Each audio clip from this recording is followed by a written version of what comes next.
Hello everyone, welcome to online ED classes. तो आज के इस सेशन में हम ऑडिटिंग को कवर करने वाले हैं जो कि ईपीएफओ एग्ज़ाम स्पेशल से है।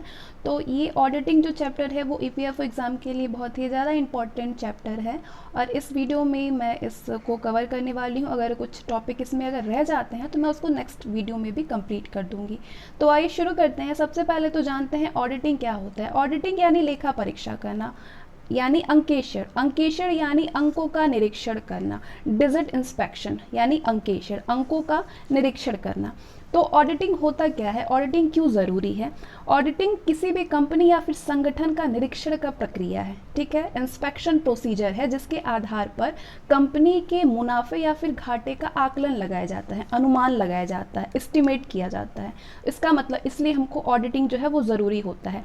अब कंपनी का लेखा विभाग जो उसके द्वारा जो डेटा कंपनी का लेखा विभाग में डेटा का निरीक्षण करना होता है। इन आंकड़ों में कंपनी के आय व्यय का विवरण होता है जिनके आंकड़ों के आधार पर कंपनी के मुनाफे या फिर घाटे का अनुमान लगाया जाता है, मूल्यांकन किया जाता है, ठीक है।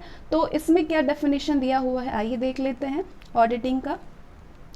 ऑडिटिंग का आशय किसी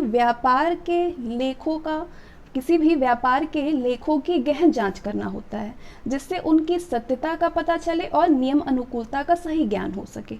एकाकी व्यापार और साझेदारी फर्म के हिसाब किताब की जांच करना तो वैधानिक दृष्टि से अनिवार्य नहीं है, लेकिन कंपनी के अकाउंट्स का निरीक्षण करना, अंकेशण करना, कंपनी के अकाउंट्स के अंकों का निरीक्षण करना वैधानिक दृष्टि से अनिवार्य है। तो इस प्रकार अंकेशण की अनिवार्यता, ऑडिटिंग की अनिवार्यता जो है वो व्यावसायिक और औद्योगिक संस्थाओं में बड़े पैमाने पर होने वाले विकास से जुड़ा हुआ है। अब कई लोगों ने ऑडिटिंग के बारे में अलग अलग डेफिनेशन दिया है, तो आइए देख लेते हैं। स्पाइसर और पैगलर क्या बोलते हैं। स्पाइसर एवं पैगलर के अनुसार किसी भी व्यापारिक संस्था की पुस्तकों, खातों और प्रमाणकों की ऐसी जांच को अंकेक्षण कहते हैं जिसके आधार पर अंकेक्षक ये संतोष पूर्वक कह सके कि उसको प्राप्त जो स्पष्टीकरण और सूचना है उसके आधार पर और जो पुस्तकों में प्रकट है उसके अनुसार संस्था का चिट्ठा उचित रूप से बनाया गया है, जो व्यापार की सही और उचित आर्थिक स्थिति को प्रकट करता है और लाभ हानि खाता वित्तीय वर्ष के लाभ या हानि का सही और उचित चित्र प्रस्तुत करता है। यदि नहीं तो किन किन बातों से वो संतुष्ट नहीं है और क्यों। तो ये तो स्पाइसर और पैगलर के अनुसार था। अब आगे देखते हैं लॉरेंस आर डिक्सी का क्या परिभाषा है। अंकेशण हिसाब किताब के लेखों की जांच है ताकि ये स्पष्ट हो सके कि वे पूर्णतः और सही रूप से संबंधित सौदों के लिए किए गए हैं। अंकेशण के हिसाब किताब के लेखों की जांच है, अंकेशण जो है वो हिसाब किताब के लेखों की जांच है ताकि ये स्पष्ट हो सके कि वो पूर्णतः सही है, सही रूप से संबंधित सौदों के लिए किए गए हैं। साथ ही ये भी निश्चित हो सके कि सभी सौदे अधिकृत रूप से किए गए हैं। A.W. हैंसन के अनुसार संपूर्ण लेखों की ऐसी जांच को अंकेशण कहा जाता है जिससे कि उन पर और उनके द्वारा बनाए हुए विवरणों पर विश्वास किया जा सके, ठीक है। अब J.R. बाटली बॉय के अनुसार अंकेशण किसी व्यापार के हिसाब किताब की पुस्तकों की ऐसी विशिष्ट और आलोचनात्मक जांच है जो कि उन प्रपत्रों और प्रमाणकों की सहायता से की जाती है जिससे वे तैयार किए गए हैं। इस जांच का उद्देश्य ये जानकारी करना होता है कि संस्था का एक निश्चित समय के लिए बनाया गया चिट्ठा और लाभ हानि खाता उसकी ठीक सही स्थिति को प्रकट करता है अथवा नहीं। तो ये J.R. बाटली बॉय का डेफिनेशन था। तो अंकेशण जो है, ऑडिटिंग जो है, ऑडिट किसी भी कंपनी या फिर संगठन का एनुअल इंस्पेक्शन प्रोसीजर होता है, वार्षिक निरीक्षण प्रक्रिया होता है ऑडिट किसी भी कंपनी या फिर संगठन का, जिसके तहत कंपनी से संबंधित आय व्यय और अन्य लेखा आंकड़ों का निरीक्षण किया जाता है। ऑडिट का जो प्रोसीजर होता है वो कंपनी द्वारा और आयकर विभाग के द्वारा की जाती है। कंपनी द्वारा जो पेशेवर, जो प्रोफेशनल चार्टर अकाउंटेंट होते हैं उनके द्वारा आय व्यय के डेटा की जांच कंपनी के ग्रोथ को जांचने के लिए भी की जाती है, ठीक है।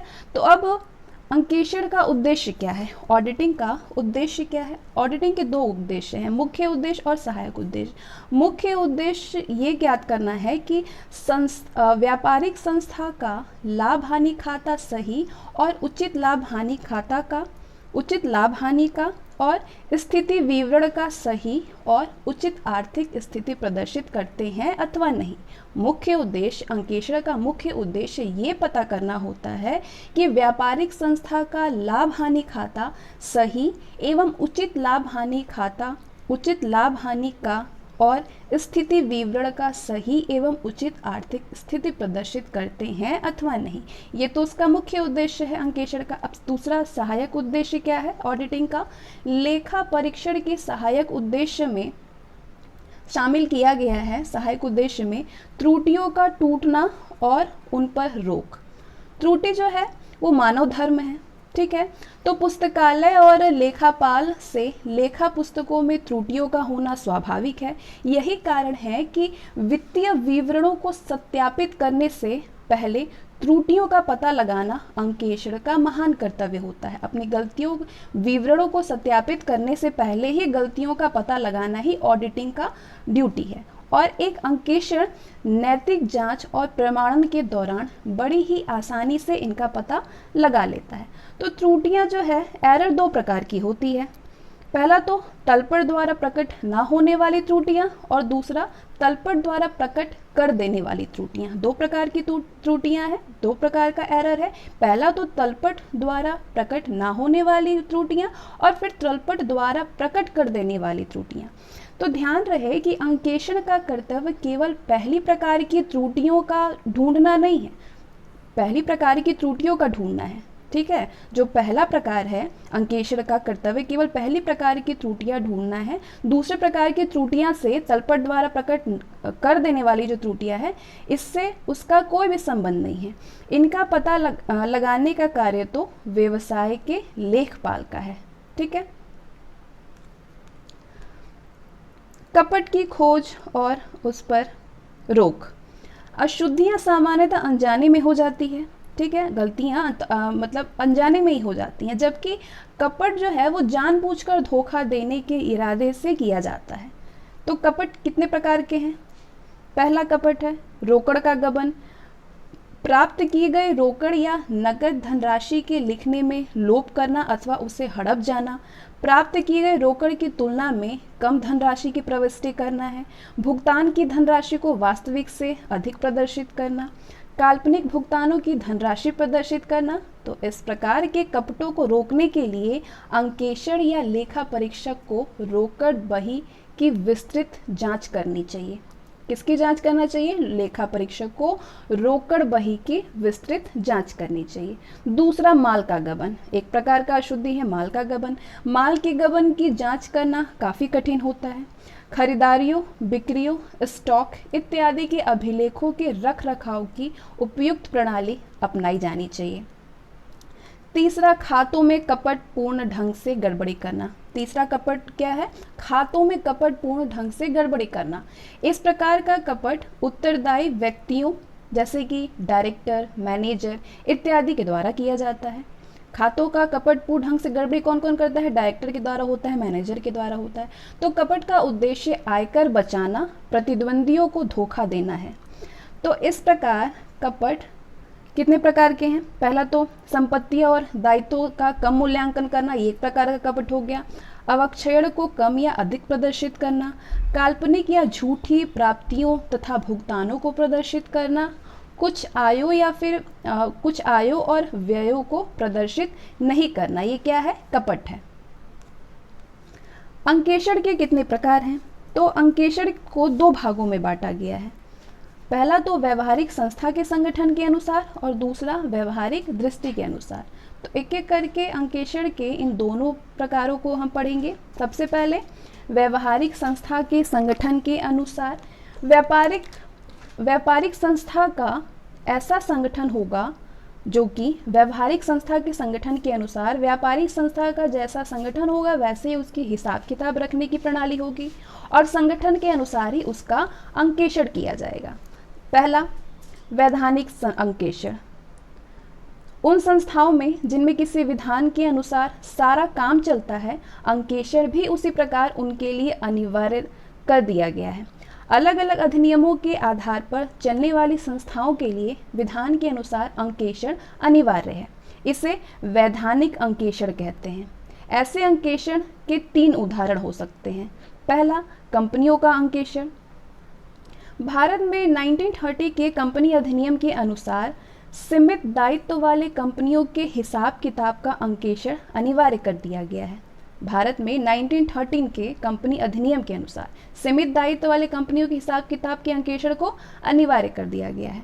1956 के कंपनी अधिनियम के अनुसार प्रत्येक कंपनी के लिए ये आवश्यक है कि वो अपने हिसाब किताब का वार्षिक अंकेशण कराने के लिए एक निश्चित योग्यता रखने वाला अंकेक्षक नियुक्त कर कंपनी अधिनियम 1965 और 1974 से अंकेशण की विधि और अन्य बातों के संबंध में पर्याप्त सुधार हुआ है।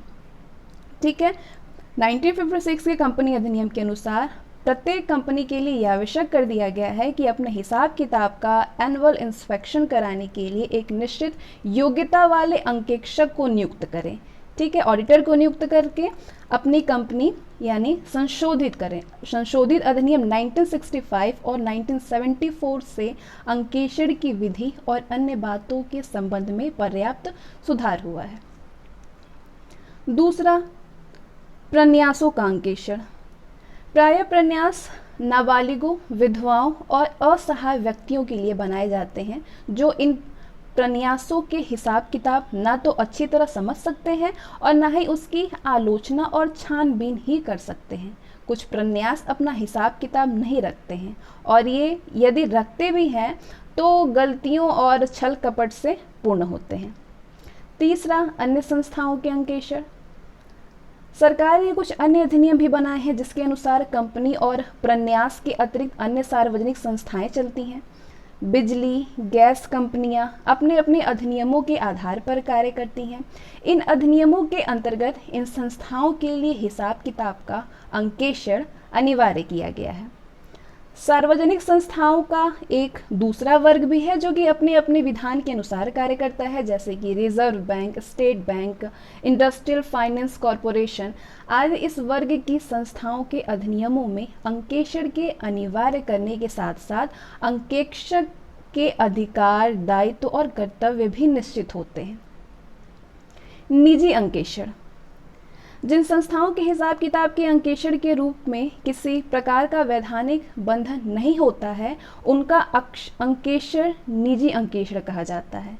जिन संस्थाओं के हिसाब किताब के अंकेशण के लिए किसी प्रकार का वैधानिक बंधन नहीं होता है, उनका अंकेशण निजी अंकेशण कहा जाता है। ये संस्थाएं अपनी इच्छा अनुसार अंकेशण करवाती है और अंकेशण का क्षेत्र भी तय करती है। इन 3 वर्ग हो सकते हैं। तो कौन कौन से वो 3 वर्ग हैं जो कि अंकेशण तय कर सकते हैं, अंकेशण का क्षेत्र तय कर सकते हैं? पहला, एकाकी व्यापार का अंकेशण। ये किस प्रकार का अंकेशण है? एकाकी व्यापार के हिसाब किताब का अंकेशण स्वयं उसकी इच्छा पर निर्भर होता है। कितने खातों का और कब अंकेशण किया जाए, ये सभी वो स्वयं तय करता है। अंकेशण के लिए ये आवश्यक है कि ये शर्तें प्रारंभ में ही तय कर लें और लिखित रूप से सभी आदेश प्राप्त करने के बाद ही अपना कार्य प्रारंभ करें, अन्यथा किसी गड़बड़ी के समय उसे जिम्मेदार ठहराया जा सकता है। दूसरे प्रकार का कौन सा क्षेत्र है? साझेदारी संस्थाओं के हिसाब किताब का अंकेशण। साझेदारी संस्थाओं के हिसाब किताब का अंकेशण किस प्रकार का अंकेशण है? तो वैधानिक दृष्टि से साझेदारी संस्थाओं का अंकेशण आवश्यक तो नहीं है, लेकिन साझेदारी के हित के लिए सदैव लाभदायक है। अंकेशण के अधिकार और कर्तव्य भी साझेदारी के समझौते से तय किए जाते हैं। अंकेक्षक को इन समझौतों का अध्ययन अवश्य करना चाहिए। यदि कोई समझौता ना हो तो भारतीय साझेदारी अधिनियम 1932 की धाराओं का अध्ययन करना चाहिए। किसका अध्ययन करना चाहिए? अगर यदि समझौता ना हो तो किसका अध्ययन करना चाहिए? भारतीय साझेदारी अधिनियम 1932 की धाराओं का अध्ययन करना चाहिए। ठीक है, आपसी झगड़ों के निपटाने के लिए साझेदारी संस्थाएं अपने हिसाब किताब का अंकेशण करवाती है। तीसरा, प्राइवेट व्यक्तियों के हिसाब किताब का अंकेक्षण। ये किस प्रकार का अंकेक्षण होगा? ये उन व्यक्तियों के हिसाब किताब का अंकेक्षण होता है जिनकी आमदनी अधिक होती है और साथ ही उनका जो खर्च होता है, खर्च भी पर्याप्त होता है। जो व्यक्ति अपने एजेंटों के सहारे अपना कार्य करते हैं उनके लिए भी ऑडिटिंग लाभदायक होता है। किराया वसूल करने वाले और संपत्तियों के प्रबंधक उनके उदाहरण हैं। प्राइवेट कम व्यक्तियों के हिसाब किताब के अंकेक्षण में उन व्यक्तियों के हिसाब किताब का अंकेक्षण होता है जिनका आमदनी अधिक हो और उनका खर्च पर्याप्त हो, तो उन व्यक्तियों अपने एजेंट के सहारे कार्य करते हैं और उनके लिए अंकेक्षण लाभदायक होता है। इसका एग्जाम्पल होगा किराया वसूल करने वाला यानी मकान मालिक होगा, और दूसरा संपत्ति के प्रबंधक। तीसरा है सरकारी अंकेक्षण, यानी सभी सरकारी विभागों में हिसाब किताब का अंकेक्षण करने के लिए सरकार एक अलग हिसाब किताब और अंकेक्षण विभाग रखती है। इस विभाग का सबसे बड़ा अफसर कंट्रोलर और ऑडिटर जनरल होता है। कौन होता है? कंट्रोलर और ऑडिटर जनरल होता है।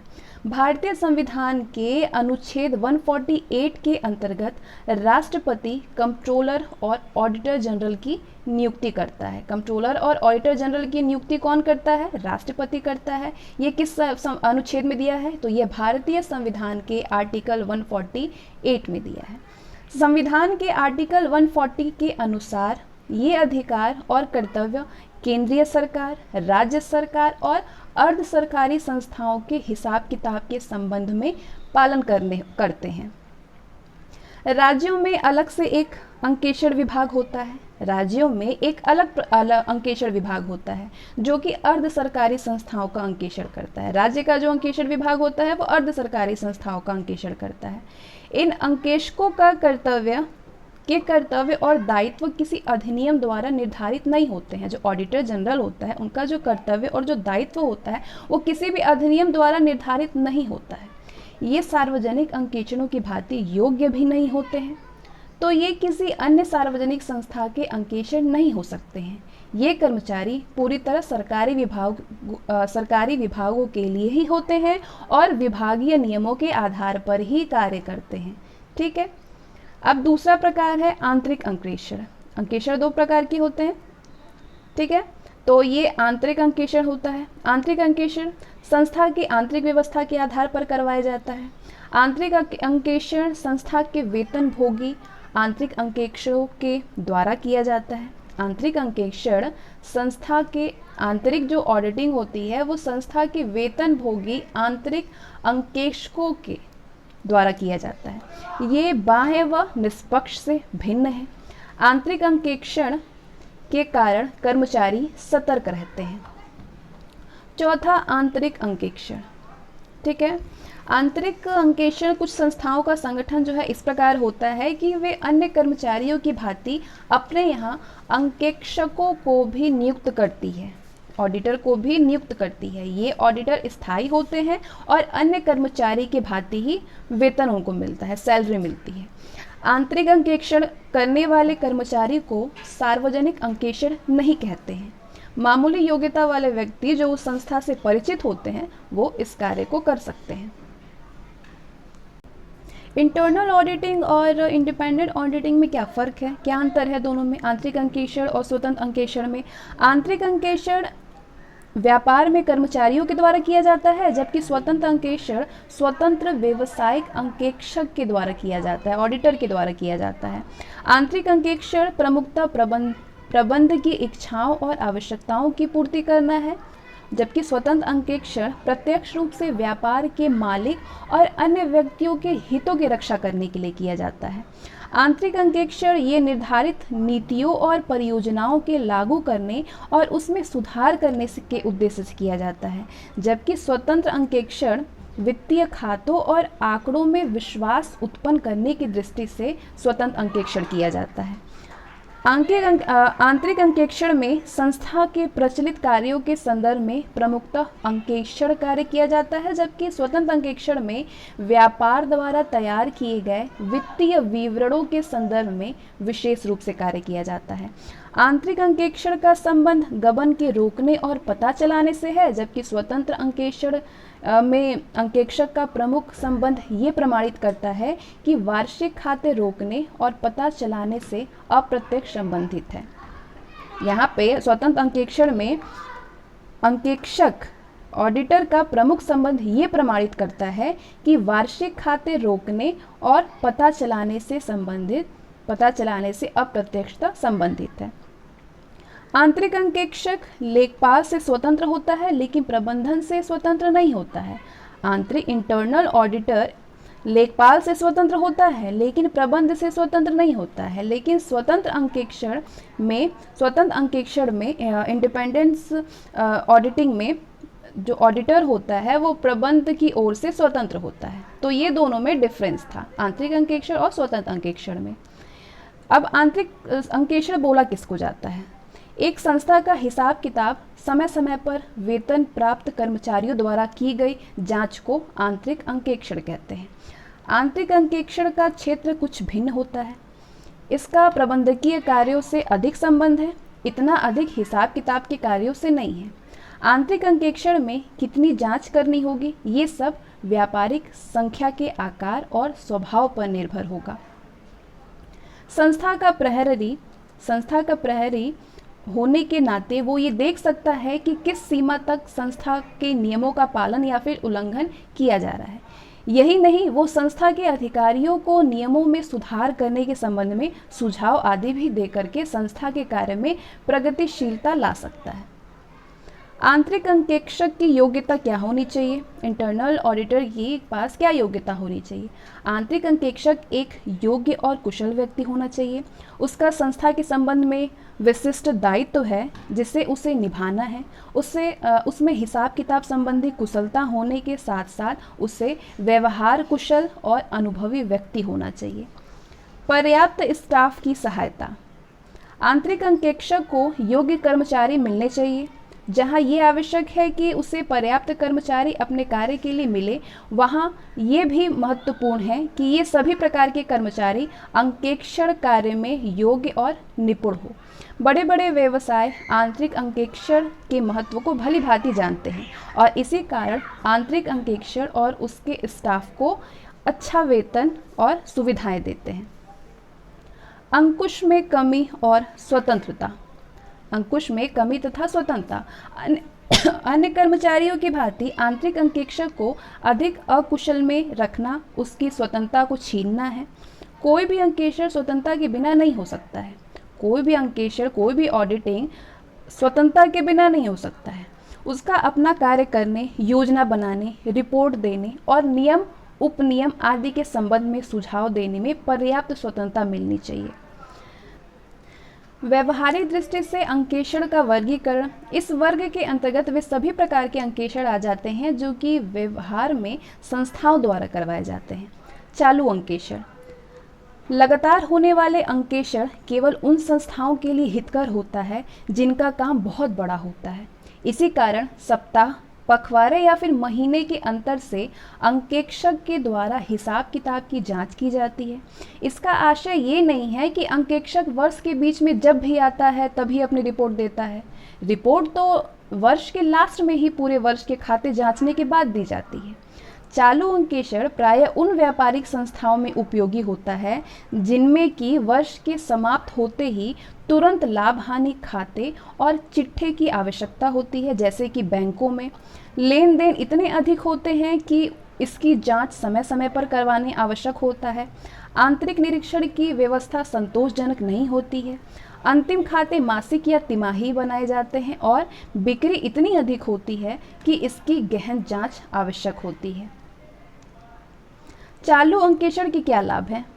चालू अंकेक्षण के क्या लाभ हैं? अंकेक्षण में वर्ष भर लगातार आते रहने से व्यापार के हिसाब किताब की विस्तृत, पूर्ण और गहन जांच हो जाती है। ये लाभ होता है चालू अंकेक्षण का। और क्या लाभ होता है? खातों की गहन जांच होने से खातों की अशुद्धियां और छल कपट का जल्दी पता चल जाता है। यदि अंकेक्षण साल के अंत में केवल एक बार किया जाए तो गड़बड़ी करने वाले कर्मचारियों को छल कपट के लिए अधिक अवसर मिल जाता है। यदि अगर ऑडिटिंग साल के एक बार अंत में केवल एक बार किया जाएगा तो किसी भी कर्मचारी को गड़बड़ी करने के लिए और छल कपट करने के लिए बहुत सारे अवसर मिल जाते हैं।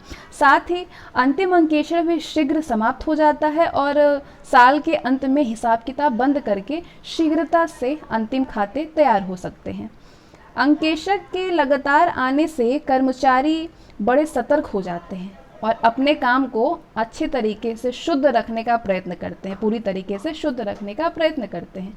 अंकेक्षक के आने का नैतिक प्रभाव उनको सचेत बनाए रखने में सहायक होता है। यदि अंकेक्षक सूचना दिए बिना किसी भी समय खातों की जांच करने के लिए आता है तो उसके आने का कर्मचारियों पर नैतिक प्रभाव पड़ता है। वे अपना काम सावधानी से करते हैं क्योंकि उन्हें ये मालूम नहीं रहता है कि अंकेक्षक कब आकर हिसाब किताब की जांच करेगा, तो अपना गड़बड़ी छल कपट स्टार्ट रखता है। अंकेक्षक व्यापार की कार्यप्रणाली और विशेषताओं से भली प्रकार से परिचित होता है। अंकेक्षक जो है ऑडिटर, वो व्यापार के कार्यप्रणाली और विशेषता से भली भांति परिचित होता है, जिससे वो अपने कार्य में सफलता प्राप्त कर सकता है और अपने नियोक्ता को उपयोगी सलाह और सुझाव दे करके संस्था की सफलता में योग दे सकता है। चालू अंकेक्षण बड़ा लाभदायक होता है। चालू अंकेक्षण के बिना ना तो प्रबंध की कुशलता बढ़ सकती है और ना ही व्यापारिक चिट्ठा और अन्य विवरण पत्र ही सही रूप से तैयार हो सकते हैं। चालू अंकेक्षण में अंकेक्षक को अपने कार्य में पर्याप्त सुविधा मिलती है।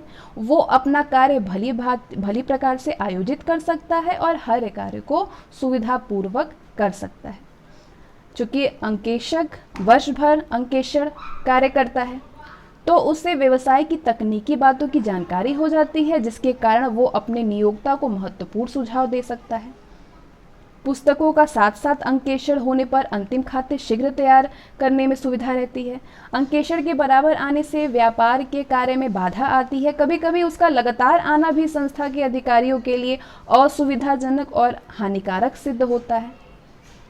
कार्य का तांता टूटने का डर रहता है। एक ही बार सारा कार्य करने के स्थान पर चालू अंकेक्षण के लिए बार बार आना पड़ता है। इसका नतीजा ये होता है कि जांच का क्रम टूट जाता है और पिछली बहुत सी बातों की खोज अच्छी प्रकार से नहीं हो सकती है। कर्मचारियों के नैतिक प्रभाव से भी कमी आने की आशंका रहती है, क्योंकि अंकेक्षक के ऑडिटर के बार बार आने से कर्मचारी अपनी मित्रता का दुरुपयोग कर सकते हैं। तो चालू अंकेक्षण का बहुत ही लाभ होता है। चालू अंकेक्षण बड़ा खर्चीला होता है और छोटी छोटी संस्थाओं के लिए उपयोगी नहीं होता है। चालू अंकेक्षण में अंकेक्षण कार्य पूरे साल भर करता रहता है। अंकेक्षण को अधिक पारिश्रमिक देना पड़ता है। इसी कारण चालू अंकेक्षण सामयिक अंकेक्षण की अपेक्षा अधिक खर्चीला होता है। लाभदायक तो होता है लेकिन खर्चीला बहुत होता है, इसलिए छोटी चीज़ों के लिए इसका यूज़ नहीं किया जाता है। चालू अंकेक्षण में अंकेक्षण का काम यंत्रवत हो जाता है और उसके बार बार आने से उसकी रुचि कार्य में कम हो जाती है। नियोक्ता के कर्मचारी की प्रवृत्ति अंकेक्षण कर्मचारियों से मदद लेने की हो जाती है। नियोक्ताओं के कर्मचारियों की प्रवृत्ति अंकेक्षण कर्मचारियों से मदद लेने की हो जाती है। जैसे कि तलपट न मिलने पर अंकेक्षण की सहायता से अशुद्धियों को मालूम करने का प्रयत्न करना होता है। ठीक है। अंकेक्षण कर्मचारियों को विस्तृत नोट्स तैयार करने पड़ते हैं ताकि अंकेक्षण के बाद परिवर्तन नहीं किए जा सके और कोई भी स्पष्टीकरण प्राप्त होने से नहीं रह जाए। अंकेक्षण कर्मचारियों को विस्तृत नोट तैयार करना पड़ता है ताकि अंकेक्षण के बाद परिवर्तन नहीं किया जा सके और ना ही कोई स्पष्टीकरण प्राप्त होने के लिए रह जाए। चालू अंकेक्षण से अब क्या क्या हानियां हैं वो भी जान लेते हैं। अंकों में परिवर्तन होना, व्यापार के कार्य में बाधा होता है चालू अंकेक्षण से। अंकेक्षण के कार्य का तांता टूटने का भय होता है। नैतिक प्रभाव में कमी होती है। खर्चीला होता है चालू अंकेक्षण। अंकेक्षण का कार्य यंत्रवत होता है। अंकेक्षण का कार्य यंत्रवत होना, कर्मचारियों की प्रवृत्ति मदद लेने की हो जाना, कर्मचारियों की प्रवृत्ति मदद लेने की हो जाना, ये है चालू अंकेक्षण की से हानि। विस्तृत नोट्स तैयार करने की आवश्यकता पड़ती है। तो ये जो है ये चालू अंकेक्षण की हानियां हैं। अंकों में परिवर्तन होना, व्यापार में के कार्य में बाधा होना, अंकेक्षण के कार्य के तांता टूटने का भय होना, नैतिक प्रभाव में कमी होना, खर्चीला होना, अंकेक्षण का कार्य यंत्रवत होना, कर्मचारियों की प्रवृत्ति मदद लेने की हो जाना, कर्मचारियों का हमेशा मदद लेने का रहता है भावना, और विस्तृत नोट्स तैयार करने की आवश्यकता पड़ जाती है। तो इतने सारे झंझट हो जाते हैं। हानियों से बचने के लिए क्या उपाय है? चालू अंकेक्षण से जो हानियां होती हैं उससे बचने के लिए क्या उपाय हैं? तो अगर आप हमारे चैनल पर नए हैं तो चैनल को सब्सक्राइब करके बेल आइकन को प्रेस कर दीजिए, क्योंकि काफ़ी सारे यूज़फुल वीडियोस हमारे चैनल पे आते रहते हैं, तो बने रहें हमारे साथ। तो हानियों से बचने के लिए क्या क्या उपाय हैं? व्यापार के कर्मचारियों को ये कड़ी चेतावनी देनी चाहिए कि जाँच के बाद अंकों में परिवर्तन ना किए जाए। स्वयं अंकेक्षक के स्टाफ को जाँच करते समय विशेष गुप्त चिन्हों का प्रयोग करना चाहिए। हानियों से बचने के लिए क्या करना चाहिए? पहले तो कर्मचारियों को चेतावनी देनी चाहिए कि कोई भी अंकों में, डिजिट में कोई भी बदलाव नहीं होना चाहिए, और खुद ऑडिटर के स्टाफ को जांच करते समय ये विशेष एक सिंबल बना लेना चाहिए, सिंबल का गुप्त सिंबल का प्रयोग करना चाहिए, जिससे कि हानियों से बचा जाए। अंकेक्षक को खातों की जांच यथासंभव एक ही बैठक में करनी चाहिए, और खास जोड़ों यानी टोटल्स और बाकियों को अपनी डायरी में लिख लेना चाहिए, जिनको अंकेक्षक महत्वपूर्ण समझता है और जिनके प्रति उसे कुछ शंका हो सकती है, उसको वो डायरी में नोट कर सकता है। अंकेक्षण कार्य के लिए अंकेक्षक को व्यवस्थित कार्यक्रम अच्छी तरह से सोच विचार करके बनाना चाहिए। ये निश्चित बात है कि व्यवस्थित कार्यक्रम के बन जाने से किसी भी कार्य के जांच से छूटने की गुंजाइश नहीं रह सकती है। महत्वपूर्ण प्रश्नों के स्पष्टीकरण को जो संतोषजनक नहीं है वो अपनी डायरी में नोट कर लेना चाहिए, इससे भी बचा जा सकता है हानियों से। हर बार काम स्टार्ट करने से पहले पिछले जोड़ों को देख लेना चाहिए, जो पिछला टोटल्स है उसको देख लेना चाहिए, और यदि कोई बदलाव किए गए हों तो उनको भी देख लेना चाहिए। शंका होने पर फिर से जांच करनी चाहिए और फिर उसका स्पष्टीकरण लेना चाहिए। व्यक्तिगत खातों की गड़बड़ अव्यक्तिगत खातों में झूठी प्रविष्टियां करके आसानी से छिपाई जा सकती हैं। व्यक्तिगत खातों की जांच वर्ष के अंत तक स्थगित करना अधिक अच्छा होगा। ठीक है। इस बीच रोकड़ के लेन देनों, सहायक पुस्तकों और व्यक्तिगत खातों का अंकेक्षण करना कठिन होगा। यथासंभव अंकेक्षण को अपने क्लर्कों के कार्य में परिवर्तन नहीं करना चाहिए।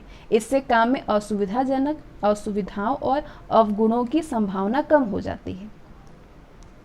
चालू अंकेक्षण की हानियों से बचने के क्या उपाय हैं? अब उनकी हानियों से बचने के क्या उपाय हैं? अंक एक बॉक्स के जरिए दिया हुआ है जो कि इस तरीके से आपका क्वेश्चन पूछ सकता है, इसीलिए ये बिल्कुल संक्षेप में है। ठीक है। अंक परिवर्तन ना करने का निर्देश। ठीक है। चालू अंकेक्षण की हानियों से बचने के उपाय हैं: अंक परिवर्तन ना करने का निर्देश, विशेष जोड़ों व बाकियों को डायरी में नोट करना, व्यवस्थित कार्यक्रम तैयार करना, महत्वपूर्ण स्पष्टीकरणों को नोट कर लेना, पिछले जोड़ों की निगरानी करना, व्यक्तिगत खातों की जांच वर्ष के लास्ट में करना, और क्लर्कों के कार्य में परिवर्तन करना। ये है चालू अंकेक्षण की हानि से बचने के उपाय, जो कि एक बॉक्स में बिल्कुल सिंपल तरीके से दे दिया है। वार्षिक, सामयिक, अंतिम या पूर्णकृत अंकेक्षण, ये क्या है? वार्षिक, सामयिक, अंतिम या पूर्णकृत अंकेक्षण वित्तीय वर्ष के समाप्त होने पर जब अंतिम खाते पूर्ण रूप से तैयार हो जाते हैं या फिर किया जाता है, और अंकेक्षक का कार्य तब तक स्टार्ट नहीं होता है जब तक कि ये पूरा नहीं हो जाता है। इस प्रकार ये अंकेक्षण साल में केवल एक बार ही होता है। ऐसा अंकेक्षण छोटी संस्थाओं में अत्यंत सुविधाजनक, संतोषजनक और व्यवहारिक होता है। बड़ी संस्थाओं में चालू अंकेक्षण अधिक उपयोगी होता है, क्योंकि वहाँ पर एक बड़ा व्यापार होने के कारण काम बढ़ जाता है और साल के अंत में अंतिम खाते नहीं बन सकते हैं। सामयिक अंकेक्षण में वे सभी लाभ प्राप्त नहीं होते हैं जो कि चालू अंकेक्षण में होता है। विशेष लाभ ये होता है कि एक बार में ही जांच होने के कारण अंक परिवर्तन की गुंजाइश नहीं होती है। चालू अंकेक्षण में जो कमियां होती है वे प्रायः सभी सामयिक अंकेक्षण के लाभ हैं। ये स्पष्ट है कि ऐसे अंकेक्षण में विशेष जांच नहीं हो पाती है। सामयिक अंकेक्षण के क्या लाभ हैं? साल के अंत में अंकेक्षक के आने से प्रमुख लाभ ये होता है कि अंकेक्षक के कार्य में कम समय लगता है, साथ ही स्वयं संस्था के लिए किसी प्रकार की असुविधा और बाधा उपस्थित नहीं होती है। सामयिक अंकेक्षर छोटी बड़ी सभी प्रकार की संस्थाओं के लिए अधिक साधनों के अंतर्गत सुलभ होता है, क्योंकि इसमें कम व्यय होता है, कम खर्च होता है, जिससे जैसे कि चालू अंकेक्षर बहुत ही खर्चीला होता है। सामयिक अंकेक्षर में अंकेक्षक का कार्य शीघ्र और एक साथ समाप्त हो जाता है। अंकेक्षक एक ही बार में अपने कार्य को सुविधा के साथ पूरा कर सकता है। सामयिक अंकेक्षर का विशेष लाभ ये होता है कि कार्य के तारतम्य के टूटने का डर नहीं होता है, तांते का टूटने का डर नहीं रहता है। सामयिक अंकेक्षर में अंकेक्षक से संस्था के कर्मचारियों की मित्रता नहीं हो पाती है। इस कारण से इसके परिणाम स्वरूप इस जान पहचान के कारण होने से संबंध का दुरुपयोग संस्था के कर्मचारी नहीं कर सकते हैं। पूरे स्टाफ के लिए सरल समय सारणी तैयार करके अंकेक्षर कार्य सरलता से संपन्न किया जा सकता है। पूरे स्टाफ के लिए एक सरल सारणी बना करके अंकेक्षर कार्य जो है वो सरलता से पूरा किया जा सकता है। सामयिक अंकेक्षर की क्या हानियां हो सकती हैं? चालू अंकेक्षर की भांति सामयिक अंकेक्षर में भी हिसाब किताब की सूक्ष्म जांच नहीं होने पाती है, क्योंकि अंकेक्षर कार्य के लिए पर्याप्त समय नहीं मिल पाता है। सामयिक अंकेक्षर में कम समय मिलने के कारण अशुद्धियों के छूटने का भय रहता है। चालू अंकेक्षर में अंकेक्षर रिपोर्ट प्राप्त होने में देर नहीं होती है, वरन लेकिन सामयिक अंकेक्षर में अंकेक्षर की रिपोर्ट देर से मिलती है। चालू अंकेक्षर में रिपोर्ट जल्दी मिल जाती है, देर से नहीं मिलती है, लेकिन सामयिक अंकेक्षर में रिपोर्ट देर से मिलती है। तो यही कारण है कि कभी कभी सदस्यों की बैठक बुलाने में देर हो जाती है और संस्था की व्यवस्था में बाधाएं उपस्थित हो सकती है। इन सभी दोषों के होने के कारण सामयिक अंकेक्षर के स्थान पर चालू अंकेक्षर अधिक प्रचलित होता है। चालू अंकेक्षर सबसे प्रचलित अंकेक्षर कौन सा है? चालू अंकेक्षर है। इन संस्थाओं के लिए सामयिक अंकेक्षर अधिक लोकप्रिय नहीं हो सकता है और इसकी व्यावहारिक उपयोगिता कम हो जाती है। चिट्ठे का अंकेक्षर। अब चिट्ठे के अंकेक्षर कैसे होते हैं? चिट्ठे के अंकेक्षर केवल धन संपत्ति, पूंजी, देनदारियों, लेनदारियों आदि की ही जांच करता है। किसकी जांच करता है चिट्ठे का अंकेक्षर? धन संपत्ति, पूंजी, देनदारियों और लेनदारियों की जांच करता है। केवल वे ही प्रपत्र या खाते देखे जाते हैं जिनके चिट्ठे से संबंध होता है। जिनका चिट्ठे से संबंध होता है वही खाते, केवल वही प्रपत्र देखे जाते हैं। अंकेक्षर का कार्य केवल चिट्ठा तक सीमित रहता है। अंकेक्षर का कार्य केवल चिट्ठा तक सीमित रहता है। भारत में अंतिम अंकेक्षर और चिट्ठे के अंकेक्षर में कोई भी विशेष अंतर नहीं माना जाता है। ठीक है, चिट्ठे के अंकेक्षर और अंतिम अंकेक्षर में कोई भी अंतर नहीं माना जाता है भारत में। चिट्ठे का अंकेक्षर वास्तव में आंशिक अंकेक्षर का ही स्वरूप है। इसके अंतर्गत केवल चिट्ठे की मदों यानी आइटम्स की जांच ही होती है। ठीक है, इस प्रकार के अंकेक्षर में केवल सत्यापन से ही अपने कार्य को सीमित नहीं रखा जाता है। उसको लाभ हानि की जांच, संपत्तियों से संबंधित आय जैसे कि विनियोग पर प्राप्त लाभांश और दायित्वों से संबंधित व्यय जैसे कि ऋण पत्रों पर ब्याज के लिए करनी होगी। ठीक है, उसको चिट्ठी का अंकेक्षर जो होता है, इस प्रकार के अंकेक्षर में केवल सत्यापन से ही अपने कार्य को सीमित नहीं रखा जा सकता है। उसको लाभ हानि की जांच, संपत्तियों से संबंधित आय और दायित्वों से संबंधित व्यय के लिए करनी पड़ती है।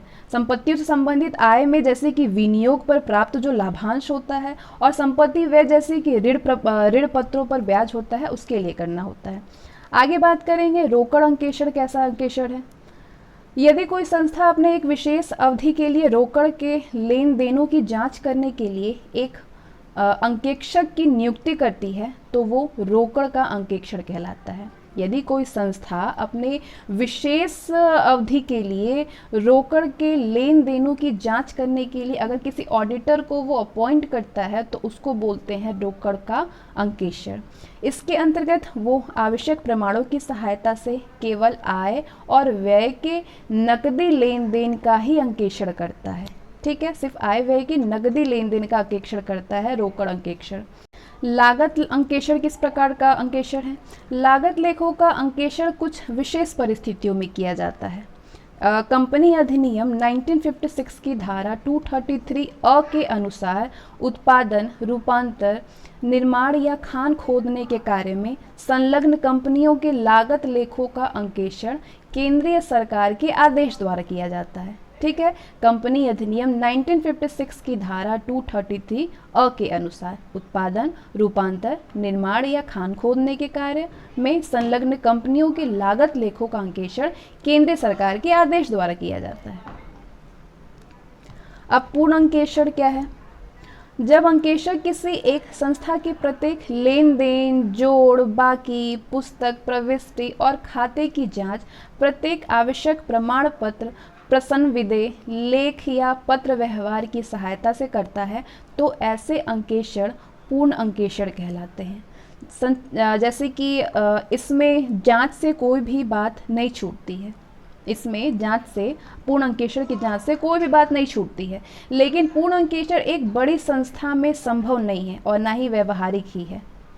आंशिक अंकेक्षण हिसाब किताब के किसी विशेष भाग की जांच अथवा किसी विशेष अवधि के खातों की जांच को आंशिक अंकेक्षण कहते हैं। आंशिक अंकेक्षण व्यवहारिक नहीं है और ना तो नियोक्ता ऐसा अंकेक्षण करवाना चाहेगा और ना ही अंकेक्षक ही ऐसा कोई कार्य करने के लिए तैयार होगा। आंशिक अंकेक्षण।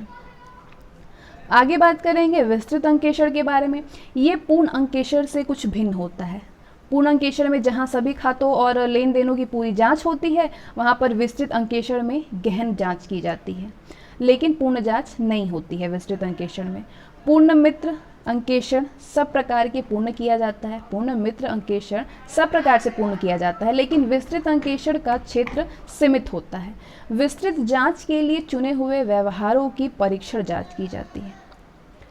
मध्य या आंतरिक अंकेक्षण वर्ष के अंत तक किया गया अंकेक्षण वार्षिक अंकेक्षण कहलाता है। साल के लास्ट में जो अंकेक्षण किया जाता है उसको एनुअल इंस्पेक्शन कहा जाता है, और साल के बीच में किसी उद्देश्य से किया गया जो ऑडिटिंग होता है उसको बोलते हैं मध्य या आंतरिक अंकेक्षण। जैसे कि यदि वर्ष के बीच में कोई कंपनी अंतरिम लाभांश घोषित करती है तो उसे सभी खाते बंद करने पड़ते हैं, और अंतिम खाते बनाने के बाद लाभ की सही स्थिति मालूम करने के लिए मध्य अंकेक्षण करना पड़ता है। वास्तव में मध्य अंकेक्षण का एक अंतरिम या अस्थायी उद्देश्य होता है। अब एक बॉक्स है जिसमें कि बहुत ही शॉर्ट में इस चीज़ों को बहुत ही अच्छे से बताया गया है कि मध्य या आंतरिक अंकेक्षण क्या होता है।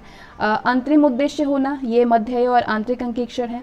अंकेक्षण के पहले अंतिम खाते तैयार होना, अंकेक्षण रिपोर्ट तुरंत तैयार करना, चालू अंकेक्षण की भांति अंकेक्षक का वर्ष के बीच में आना पर वर्ष के अंत में नहीं आना, ये मध्य अंकेक्षण है, मध्य अंकेक्षण में होता है।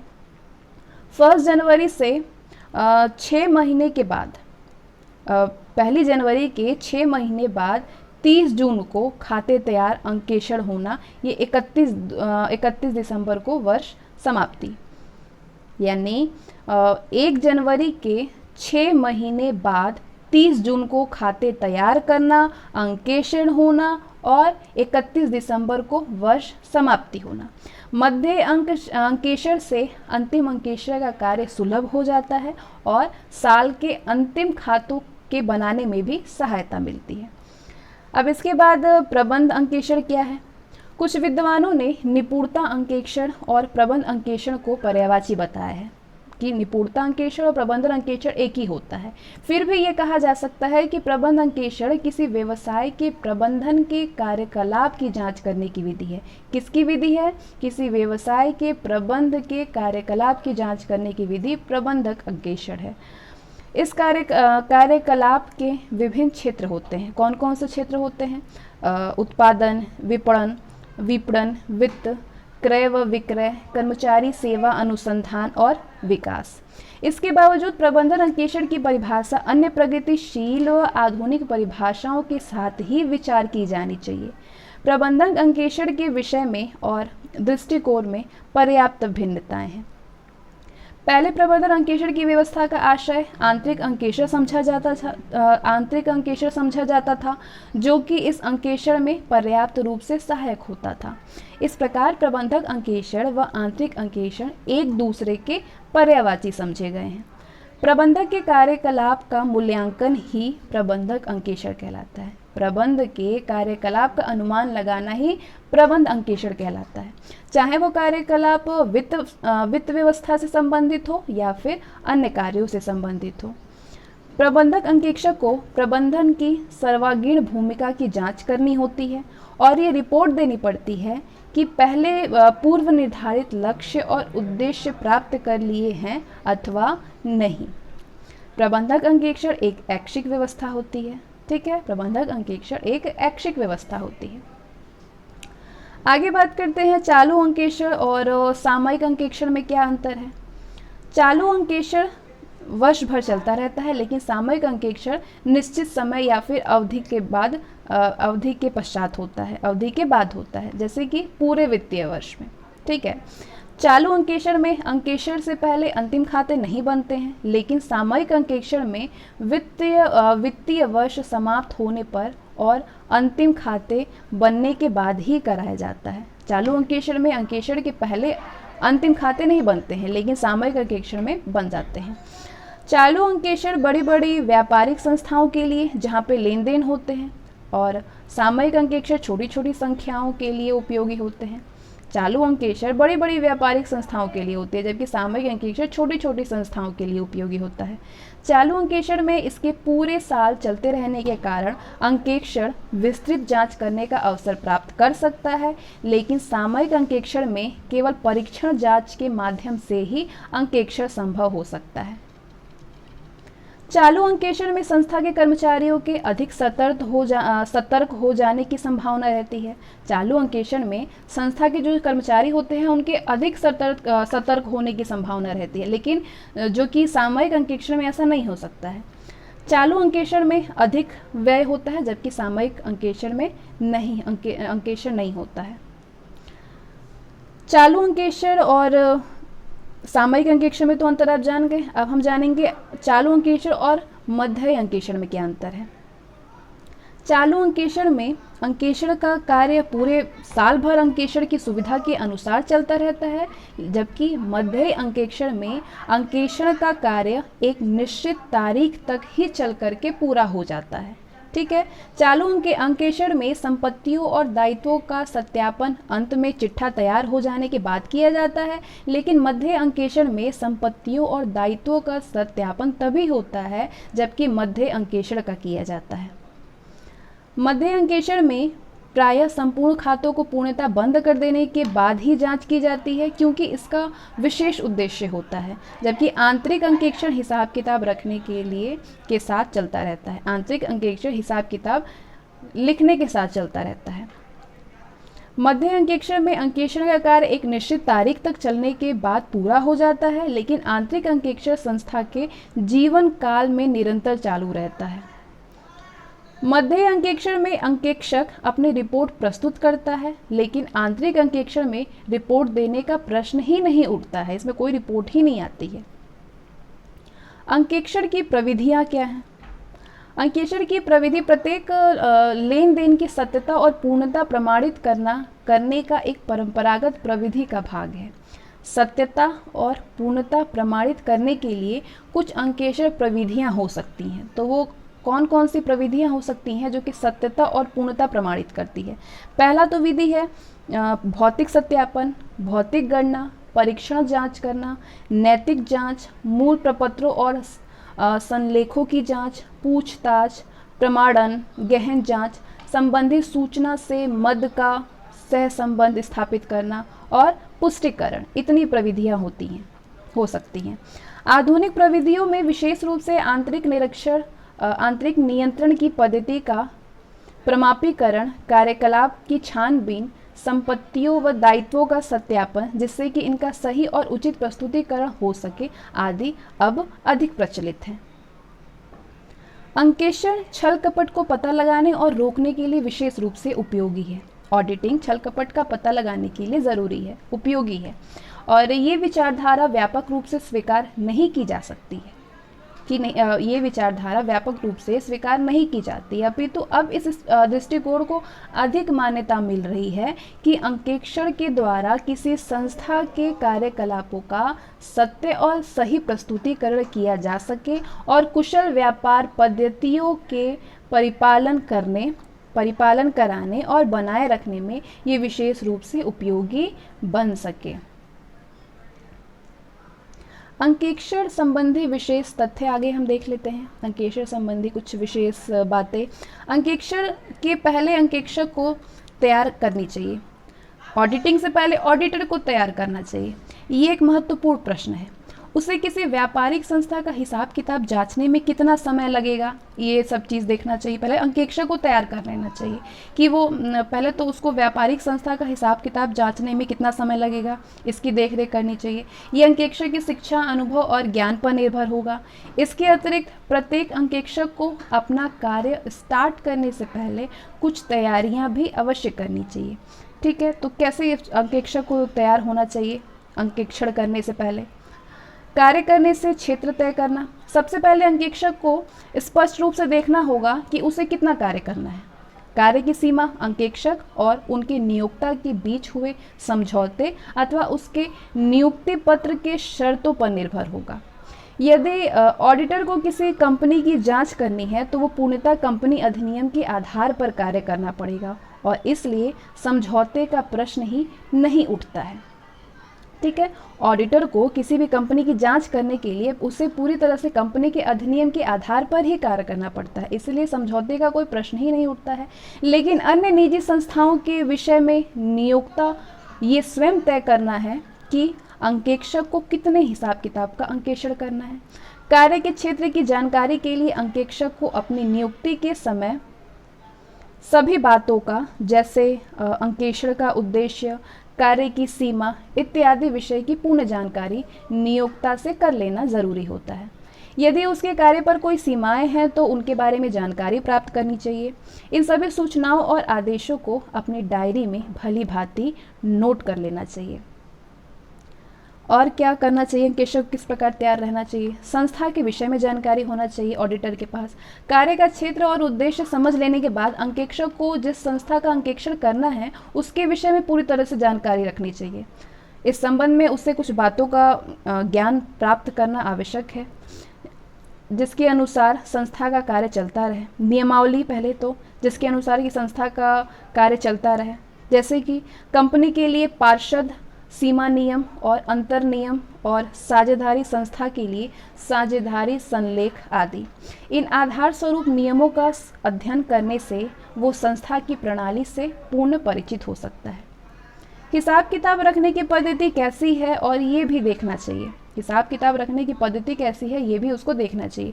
ध्यान रहे कि बीमा कंपनी, बैंक, संयुक्त पूंजी वाली कंपनी, सिनेमा घर, बिजली कंपनी, शिक्षा संस्था आदि भी संस्थाएं भिन्न भिन्न प्रकार के खाते बनाती हैं।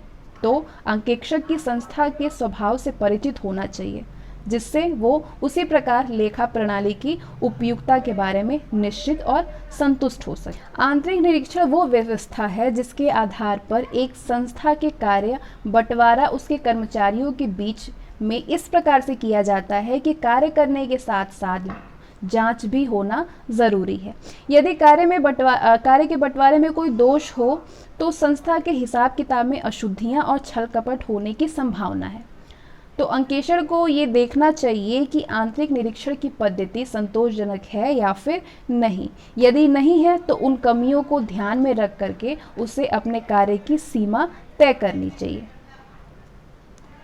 यदि किसी संस्था के संबंध में कोई अन्य विशेष बातें हो तो उसे उनका पता अपने नियोक्ता से करना चाहिए। एक सा व्यापार करने वाली संस्थाओं का कार्य भी पूर्णतः समान नहीं होता है, तो अंकेक्षक को उन सभी विशेष बातों का ज्ञान प्राप्त करना चाहिए जो कि एक संस्था से संबंधित हो। ये विशेष बातें क्या है और कितनी हो सकती है संस्था के स्वभाव पर निर्भर होगा। ये भी आवश्यक है कि अंकेक्षक संस्था के पिछले वर्ष के अंकेक्षित चिट्ठा और लाभ हानि खाते का अध्ययन करे और ये जानने का प्रयत्न करे कि पिछले अंकेक्षक की रिपोर्ट में किन विशेष बातों का उल्लेख किया गया है। उदाहरण द्वारा स्पष्टीकरण। एक निर्माण संस्था के हिसाब किताब और लेन देन के संबंध में कुछ बातों की विशेष जानकारी प्राप्त करने की आवश्यकता होती है। किन किन बातों की आवश्यकता होती है स्पष्टीकरण के लिए? रोकड़ की प्राप्ति और भुगतान के संबंध में क्या नियम है और रोकड़ियाँ का क्या कार्य है? विशेषकर ये जानकारी करनी चाहिए कि रोकड़िए का संबंध अन्य पुस्तकों के लिए लिखने से तो नहीं है।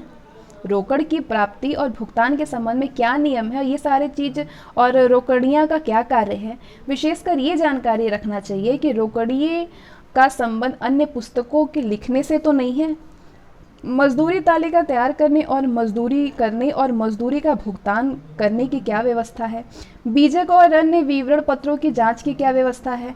व्यक्तिगत खाता बहियों में किस प्रकार प्रविष्टियाँ की जाती है और इन बहियों के शेष निकालने की क्या व्यवस्था है? इसका स्पष्टीकरण चाहिए होता है। नियोक्ता को स्पष्ट आदेश, नियोक्ता को क्या स्पष्ट आदेश मिलता है? व्यापारिक संस्था की कार्य पद्धति से परिचित होने के बाद जो निर्देश अंकेक्षक अवश्य समझे, उन्हें अंकेक्षण तैयार करने से पहले अपने नियोक्ता को दे दे। ठीक है, उसे कुछ बातों के विषय में निर्देश देना चाहिए। नियोक्ता को किन किन बातों का निर्देश देना चाहिए?